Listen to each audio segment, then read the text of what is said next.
So you didn't expect that one more thing here. So R3 is, we're so excited about what this sort of delivers beyond what we see in R2. It takes the package of R2 and the platform, it shrinks it, it puts it into our take on what is a crossover. And it's a vehicle that's almost hard to define what it is, but it so beautifully captures our brand. It captures what we represent as a company. It's dynamically incredible. The shorter wheelbase, the tighter dimensions, really enable it to be something that's maneuverable and drivable. But as tidy as it is on dimensions on the outside, we've put so much effort into making sure that the inside feels big. And much like we saw on R2, there's a lot of work that went into everything that you see in the rear of the vehicle, the occupant areas in the front of the vehicle. But this is all enabled by the platform. And it's about 5 inches shorter, 135 millimeters shorter than what you see in R2 in terms of wheelbase, but leveraging all that same content. So the single motor, the dual motor, and a tri-motor, the beautiful battery pack built around a larger format cell, our network architecture. Really excited about that. Oh, hello. So up front, we have a front storage trunk, much like what we had in R2. And that storage area of the vehicle, you can use to throw all your gear, your bags, and something like this. Wonderful for that everyday urban usability, adventure usability. But I want to spend some time in the back. And we spent so much time as a team thinking about working on how do we create a unique closure experience in the back. And what you just saw happen is the rear liftgate came up. Just like we saw in R2, the first and the second row seats fold flat. So it creates an opportunity for in-car camping, or it creates an opportunity to carry your long gear. But when we close this, there's a second way to get to the back, which we call our flipper glass. And what I love about this is it makes it easy to get things in and out, but this actuation can actually go to multiple heights. So if you're carrying something that's longer, that could be a surfboard, it could be stuffed animals, it could be a trombone.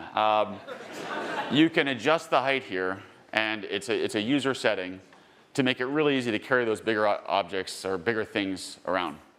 And as I said, everything as we thought about this vehicle is around making a smaller car feel really big. Now, looking at the interior, a lot of what we saw on the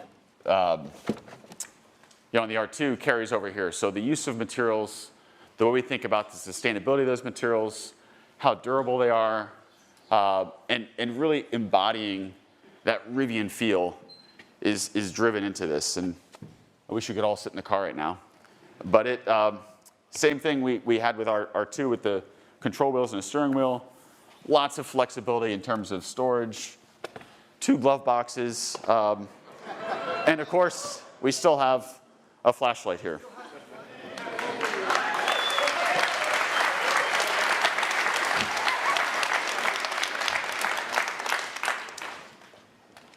Now, we talked about platform flexibility. Hopefully you're seeing that here between R2 and R3. The ability for these 2 vehicles with really common family genes. You can feel their siblings. They look like the Rivians. They feel like the Rivians.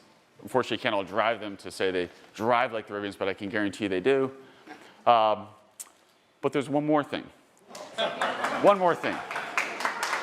And looking at R3, we wanted to take everything that's embodied and put it into an even higher performance package. And this is something we call R3X.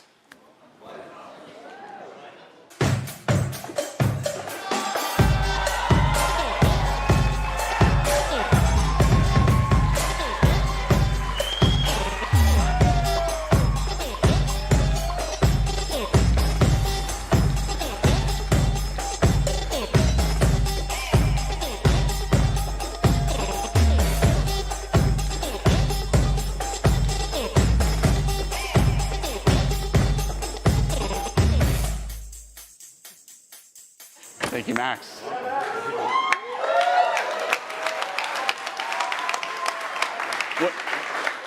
I mean, This is just so cool. This is the vehicle. When we walk around in the studio, everybody sees it and they're like, oh, I want that so bad. And I think that happens for anybody that sees it. But this captures, as you can see, R3, but pulls a level of deep performance capability into it. And there's lots of subtle differences.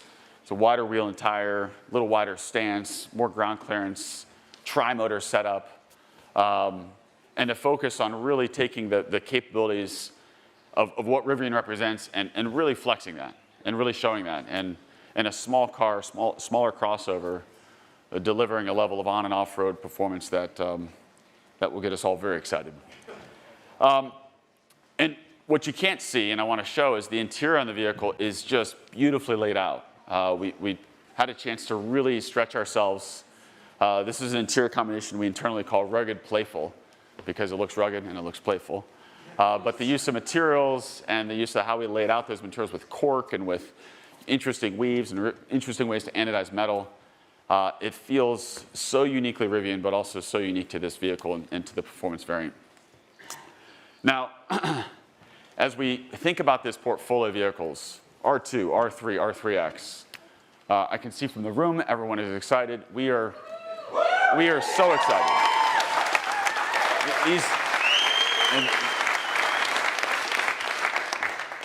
These represent our future. These represent what we've been building to, the brand that we established with the R1 products and positioning Rivian to take that further and make that more accessible to more people.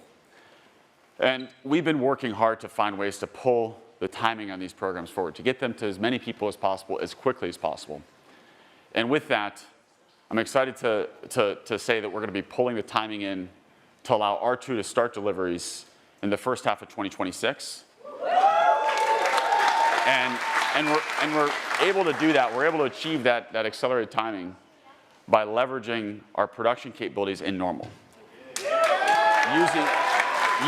Using our Illinois site to launch R2 and get that into market as quickly as we can. Now, our Georgia site remains really important to us. It's core to the scaling across all these vehicles between R2, R3, R3X, and we're so appreciative of all the partnership we've had there. But being able to leverage the team, the skill, the passion we have in our Illinois facility to get that into the market, to get that to customers, some of those orders I heard over there, as quickly as possible, we are just ecstatic about. Now, hopefully you see, when we look at our products, when we look at R2, when we look at R3, we look at R3X, every decision, as I said, ties to making sure these vehicles enable and inspire the kinds of things we want to take photographs of, the kinds of things we want to remember 20 years from now, 30 years from now. And so we've also developed a set of accessories that sit on these products. Yes. That link to making and building those memories. So we have a tent that's so beautifully integrated that goes onto the top of R2 or R3. We have bike racks that make the use of bikes really easy. We want all of our vehicles to be the easiest vehicle to go biking with. And we have a really clever way to think about a kitchen and rear storage plugging into our storage ports in the back of the vehicle. But ultimately, we as a company, we as Rivian, we exist to not only help transition a world away from combustion fuels and into electrification, we exist to help generate amazing memories in the process of doing so.